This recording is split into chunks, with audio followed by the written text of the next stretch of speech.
This year alone has been a great year for movies releasing in theaters. That's right, in theaters, and I couldn't contain myself to do just a top 10. So today we are counting down the top 10 more best movies of the year in 2023. Let's talk about it.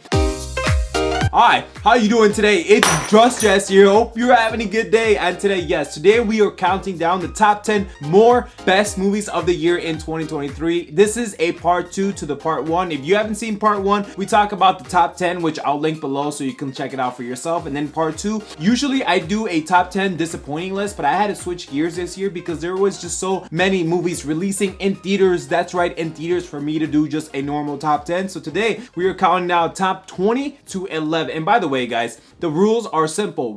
Movies had to be released in theaters. This is very crucial and why I love the theaters and the cinema and the movies and going out and stuff in the nightlife. And the other rule is movies had to be released this calendar year. I do apologize. I'm a one-man team. I do everything here, so I couldn't cover streaming or shows or movies released exclusively on streaming. But once I make this my career, I can give that quality content for you guys. The way I curated this list was half of it was influenced by my overall thoughts, emotions, and feelings and what I was going through in my time of life when I saw these movies in theaters. But the other half, I took the general consensus of the population of the audience to see if they liked it. Notice that I didn't say mean critics, because usually mean critics don't like the movies that we like, and we're not about negativity here. So without further ado, guys, we got number 20th. And number 20th, we got the Super Mario Brothers movie in IMAX. That's right, in IMAX. And the critics did not like this because they didn't think it was accessible to them. But of course, as a gamer who played the games, this is a great movie for people who like the games, for their little kids. Yes, it is a family movie, and yes, it's made for little kids. It's like an hour and 32 minutes because kids can't stay in their seat too much. But this was a great, short, simple, sweet movie of basically Mario's super favorite hits. Yes, of course, they can do Super Smash Brothers later on, hopefully with the sequel. But this movie really captures the feeling, the sound, and the overall look of Mario. And also the English voice casting behind the characters was amazing.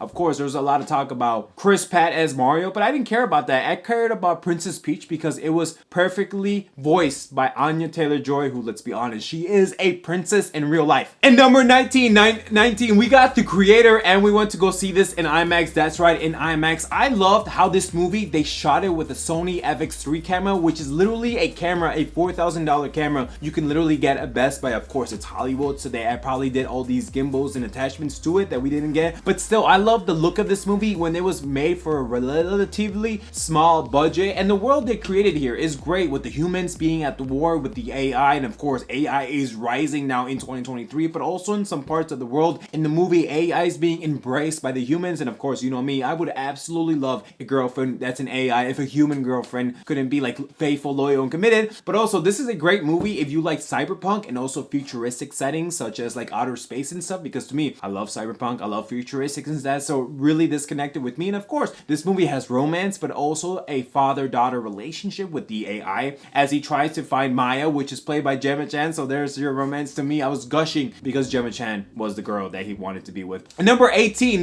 we got Scream 6, and we went to go see this in Dolby. This is a great horror slasher flick continuing the franchise of the Scream series. And by this time, when this movie came out earlier this year, Jenna Ortega, who's not just only perfect and gorgeous, but she got her rise from Wednesday, which absolutely boosted the popularity of the show and the box office of this movie, along with Melissa Barrera and Hayden Panettiere. I mean, you have three beautiful cold lead ladies in this movie. Of course, who would not want to go see it? That's why I went to go see it. But the future does not look bright, of course, with Melissa Barrera's comments about the war, and of course, Jenna Ortega with like her Wednesday, so they pulled it back. So it really sucks because they might not get this again. But this was the first time this franchise leaves Woodsboro and into the city of New York. So you get to expand with the new city, with the heights, with the slashers, with the screaming, with the running around, and I thought it was pretty good. And the cast of characters is relatable. High school, we got the Josh, we got the pretty girl, we got the drama queen, we got the two beautiful leads. Of course, this is a great Scream movie, but it sucks that the franchise might look a little bit bleak. In number 17, we got Godzilla -1, and we went to go see this in normal. And honestly, guys, yes, Godzilla is big, he's scary, he destroys things, but the thing that got me into the movie, because I didn't go see this opening weekend,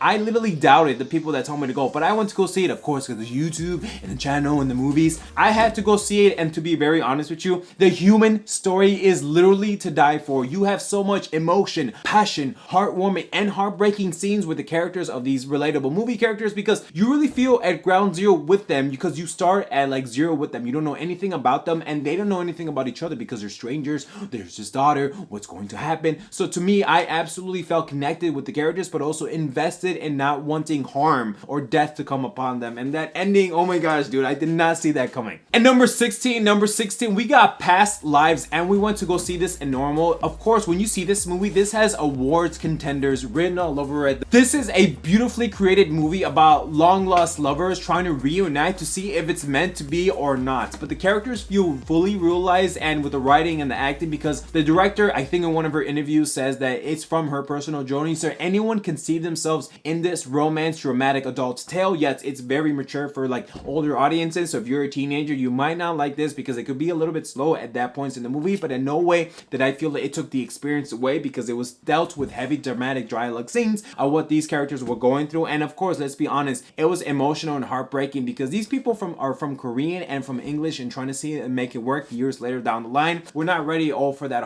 biggest heartbreak of our lives, or if they can even be together after all this time, if it's meant to be with the one person or your soulmate. And now we get to the guilty pleasures, guys, to be very honest with you. 15, we got Sanctuary, and we went to go see this in Normal. This movie, I understand, might not be for everyone, but it tries something totally different, which I haven't seen since 50 Shades, and I absolutely love that for that. So this movie deals with dominatrix. It's this guy and this girl in a hotel room. It's spicy, it's thrilling, it's sexy, and it's even erotic, and blurs the lines between romance and sex. But it's more of BDSM from 50 Shades. If you don't know what that means, it's like bondage, whip ties, like chuck holds, cuffs, tying yourself to the bed, dirty talks, stuff like that. And I absolutely love that. I'm a dude. I'm a sexual creature by nature. I'm a Scorpio. I love women. So seeing this at the theater, I sometimes, dude, when I get my future girl, I sometimes want to dominate her in like a kinky way. That's what I would say, kinky, but it's also a nice, respectful way. But even let's say she's drunk and she's coming home from a party, I would want her to be like, babe, I want to ride you. Like, of course I want that. I want the girl to want me like that. So,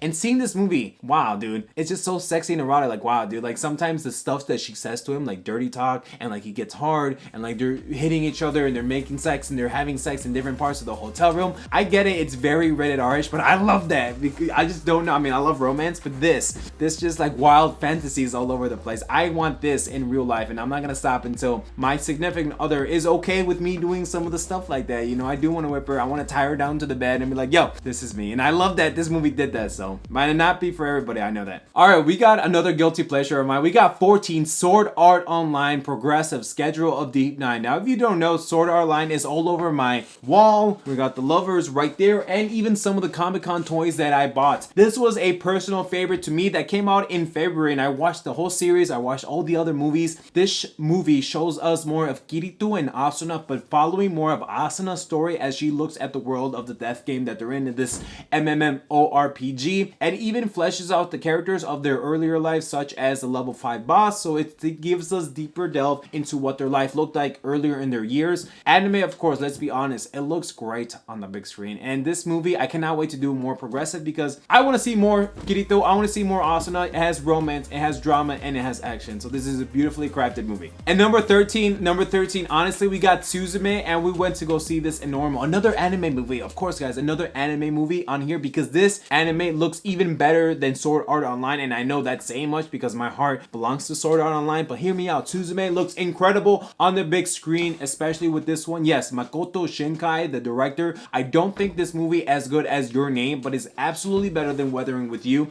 It has an excellent soundtrack that you can literally drop like tears for at this point in the movie of what they were going through, but it's a cool story where you get to experience different places of Japan of the closing of the doors. It has friendship, drama, and romance, of course, but the one thing when I posted this movie review was the chair thing. I did not know how to feel about it, and looking back at it now, I wish they would have changed it, but maybe this movie wouldn't have worked if it was like the human to human aspect. But of course, there is a chair, and the chair is a big thing because I don't want to ruin it for you. All right, and number 12, and by the way, it's another anime movie. We got Tunnel to Summer, Exit Goodbyes. I did not know how I was going to feel going into this movie. I mean, I know I was going to like it, but I didn't know how much. This is anime, of course, let's just say it again. Anime looks great on the big screen, but this movie, yes, it has hints of romance, but it delves deeper into the the friendships of the grounded characters, with these two characters enjoying a tunnel, and what desire that you could want could cost you more than your life. The reason why I had this at number 12 is because there's a scene with the use of course, imagery and cinematography that is on a train sequence that first starts as raining, but then later, after these characters have interactions and of course got closer, shows us in a sunny day, and I absolutely teared up in the theater watching that. I could not believe they went back something original that we saw first 10 minutes of the movie, but revamped it with of course the lighting, the imagery, these characters, the sun. I absolutely fell in love, and I cannot wait for this to come out on Blu-ray. And of course also the cinematography of the two airplanes colliding, because it shows us signals of what these characters are going through. And that two scene, the train scene in the beginning when it's raining, the umbrella, and of course the sunflower. If you've seen the movie, you know what I'm talking about. I really thought that was a beautiful creative way to give us something new and unique and twisted, but also feel loving at the same time. And I was like, oh my god, like I was crying. I was like, I can't believe it. And last but definitely not least, we got The Hunger Games, The Ballad of Songbirds and Snakes, and we went to go see this in IMAX. That's right, in IMAX. I am a fan of the franchise. I even own the 4K copy Blu-ray of The Hunger Games with Katniss Everdeen. I did not read the physical book, which I regretted it. I did listen to the audiobook, which I probably won't do it again unless if I don't have time. But the thing I liked about this movie is because it follows really closely to the book, only changing a few things. Of course, they changed that first kiss, and of course, link below to the full movies that I've seen here on this channel. But still, that first kiss really changes how you look at the film. But this movie really resembles what the earlier days of The Hunger Games looks like, with the technology and of course the infinite stages of what like the policies were. But to be very honest with you, the thing that I loved about the most is it also shows us resemblance of scores and sounds of Katniss themes, and even to future installments. And of course, this is perfect for the fans who like the book and the other Hunger Games. I had the edge of my seat with the action, with the drama, the romance, and of course character development, because definitely Cornelius Snow at the beginning of the movie is not the same character he is at the end of the movie. Yes, there's still years later, but remember that quote that he says in the movies, it's sometimes what we love that defies us or destroys us. And now you see exactly why, because of this movie. And that really put into perspective, damn. And I want to see more Hunger Games of everything, Federix games, or even Haymitch games. And I guess because I have an emotional attachment, because I used to go with my ex and that was like an amazing relationship, so that's why it's on number 11. As always guys, I really appreciate you sticking around. This is another great year for movies. I cannot go into 2024 with you guys again. Hit that subscribe button, hit that like button, and don't forget to turn on notifications so you never miss a video. And with that, take care guys. I really appreciate you, love you guys, thank you so much, and I can't wait to hear from you guys. If you guys agree with this list, what is your 10 more best of the list? We're gonna go into 2024 and I'm really excited, and I feel like I'm jumping around my words, but still, take care guys.